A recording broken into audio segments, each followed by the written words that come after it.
Quindi sull'articolo 1 è stato depositato l'unico emendamento presente nel piano faunistico. Consigliere Zanoni penso che intenda illustrarlo conoscendo la tecnica d'aula del consigliere Zanoni, immagino. Sì, più che altro perché è uno Presidente e quindi è giusto poterlo illustrare. Allora, come ricordavo, c'è nell'attuale normativa statale, regionale e anche nel piano faunistico venatorio regionale in vigore, una normativa che consente ai proprietari di terreni, in particolari casi veramente molto limitati, di chiedere entro 30 giorni dall'approvazione del nuovo piano faunistico venatorio di vietare la caccia nel proprio terreno. I casi sono veramente molto limitati, si parla di colture agricole specializzate, produzioni agricole condotte con sistemi sperimentali, produzioni agricole con fini di ricerca, poi dove ci sono attività sociali o ambientali che si ritengono suscettibili di danno o disturbo. Penso ad attività didattiche delle scuole, attività con disabili, attività che necessitano di tranquillità e di precludere l'esercizio venatorio. Si tratta di casi molto limitati dalla legge, ma anche effettivamente di fatto abbastanza limitati per quanto riguarda l'utilizzo di questa norma. Si parla di alcune centinaia di casi. Il problema è, consiglieri, che ogni volta che sono state fatte delle proroghe, questo diritto, questa finestra temporale non è mai stata riaperta. Quindi abbiamo sempre dato dei diritti e certezze a determinati mondi come il mondo venatorio, ma il mondo dei proprietari di terreni, di agricoltori che hanno queste attività agricole, non sono mai stati garantiti.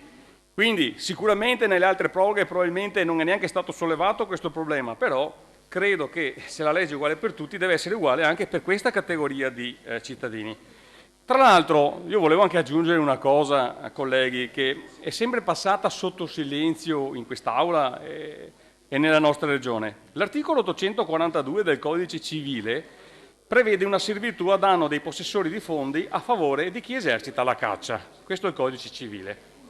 Proprio per questo la legge 157 del 92, all'articolo 15,1 e la legge 50 del 93, all'articolo 27,1, prevede un contributo per tutti i proprietari di terreni nei quali viene svolto l'esercizio venatorio.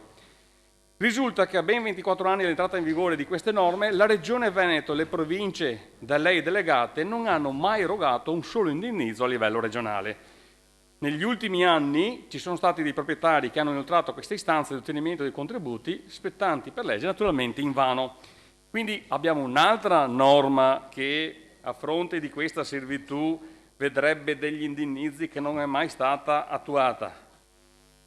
Abbiamo questo diritto che viene garantito per legge, la proposta dell'emendamento è semplicemente questa: riaprire questa finestra temporale e consentire a chi in questi ultimi 10 anni è venuto in possesso di nuovi terreni e non aveva fatto la domanda a suo tempo o nei terreni ha attuato quelle attività di cui vi dicevo prima, di poter esercitare questo diritto sancito dalla legge e purtroppo mai garantito ai cittadini negli ultimi anni. E considerate che questo diritto può essere esercitato non solo dai cittadini che hanno delle proprietà private in terreno cacciabile, ma siccome si parla di sottrazione del proprio terreno alla programmazione faunistico-venatoria, lo possono fare anche per altri istituti dove magari ci sono diverse attività da quelle appunto di quella venatoria, ma sempre rientranti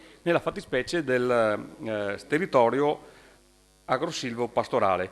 Quindi, tornando all'emendamento, è semplice, si apre una finestra temporale di un mese e anche per quanto riguarda il lavoro e le istruttorie da parte degli uffici si tratta praticamente di prendere atto di quelle che sarebbero le domande di questi cittadini che vogliono vedere il proprio diritto garantito da una legge che noi non riusciamo però a dare loro, insomma. È una situazione abbastanza paradossale, garantiamo sempre dei diritti a un determinato mondo, ma a questo mondo non sappiamo ancora dare delle risposte.